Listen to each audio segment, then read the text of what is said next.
Hello everyone, we are going to start class 9th NCERT history chapter 4 forest society and colonialism. तो देखो, अगर हम हमारे घर और स्कूल के चारों तरफ देखें ना, तो हमको काफी चीजें ऐसी मिल जाएगी जो फॉरेस्ट से ही मिलती है। जैसे जो बुक हम पढ़ते हैं तो उसके लिए भी पेपर चाहिए होता है, वो फॉरेस्ट से आता है। डेस्क, टेबल, डोर, विंडोज, इन सब के लिए वुड चाहिए होता है, वो भी फॉरेस्ट से आता है। कपड़ों को कलर करने के लिए डाई चाहिए होती है, फॉरेस्ट से मिलती है। फूड के लिए स्पाइसेस मिलते हैं। टॉफी को रैप करने के लिए सेलोफेन रेपर होता है। बीडीज में जो टेंडू लीव्स यूज होते हैं, सब फॉरेस्ट से मिल रहा होता है। गम, हनी, कॉफी, टी, रबड़, ये सब भी फॉरेस्ट से मिलता है। और चॉकलेट्स में ऑयल जो यूज होता है वो साल सीड से आता है, वो भी फॉरेस्ट से ही मिलता है। स्किन्स या हाइड्स जो होती है उनको लेदर में कन्वर्ट करने के लिए टेनिन की जरूरत होती है, वो भी फॉरेस्ट से मिलता है। और मेडिसिनल पर्पज के लिए कई रूट्स और हर्ब्स भी फॉरेस्ट से मिल जाती है। इसके साथ ही साथ देखो, फॉरेस्ट हमको बैम्बू भी देता है, फ्यूल के तौर पर वुड भी दे देता है, gas, grass, charcoal, packaging, fruits, flowers, animals, birds और काफी दूसरी चीजें देता है। तो अमेजोन फॉरेस्ट या वेस्टर्न घाट्स, इन दो जगह को देखो अगर, तो इसमें क्या इतनी पॉसिबिलिटी है कि सिर्फ एक फॉरेस्ट पैच हम उठा लेना तो उसमें 500 अलग अलग प्लांट स्पीशीज मिल जाएंगी। इतनी डाइवर्सिटी है। लेकिन आज के टाइम पर ना ये डाइवर्सिटी काफी खत्म हो रही है।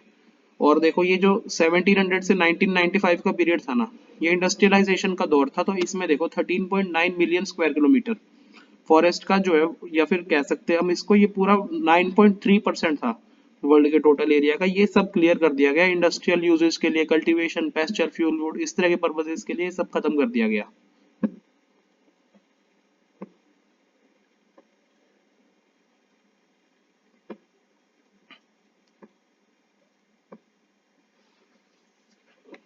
देखो, ये डिफोरेस्टेशन हुई क्यों?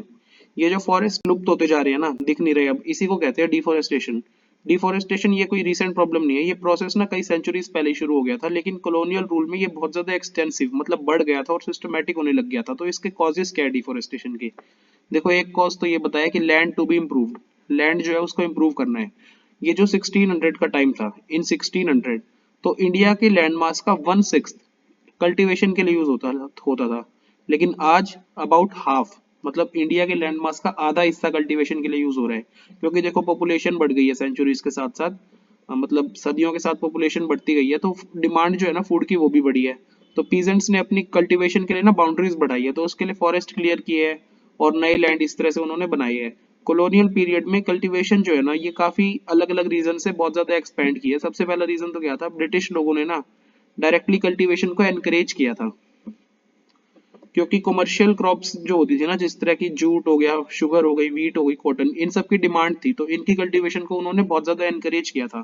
इन क्रॉप्स की डिमांड 19th सेंचुरी में यूरोप में, जब फूड ग्रेन्स की जरूरत थी ना, क्योंकि उधर की अर्बन पॉपुलेशन बढ़ रही थी और रॉ मटेरियल्स की जरूरत थी इंडस्ट्रियल प्रोडक्शन के लिए, तो इनकी डिमांड्स भी बढ़ी थी। और साथ ही साथ देखो, अर्ली 19th सेंचुरी में कॉलोनियल स्टेट जो होता था ना, उनको ऐसा लगता था कि फॉरेस्ट का जो एरिया होता है, फॉरेस्ट जो होते हैं वो अनप्रोडक्टिव होते हैं, तो वो इसको एक तरह से विल्डरनेस, मतलब खाली बंजर जमीन मानते थे जो किसी काम में नहीं आनी। तो इसको ना कल्टीवेशन के अंडर ले लिया, ताकि इससे देखो अच्छे से एग्रीकल्चरल प्रोडक्ट्स निकल आए, मतलब यील्ड अच्छी हो, एग्रीकल्चरल प्रोडक्ट्स की यील्ड हो, तो इससे रिवेन्यू भी बनेगा उनका, तो इसीलिए स्टेट की इनकम बढ़ेगी।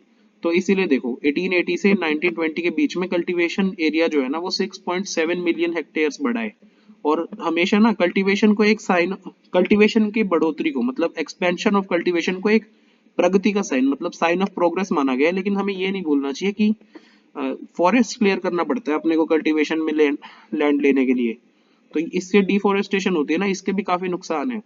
अर्ली 19th सेंचुरी में इंग्लैंड के ओक फॉरेस्ट जो थे ना, ये जल्दी खत्म हो रहे थे, डिसअपियर हो रहे थे, क्योंकि वहां पे खत्म हो रहे थे ये।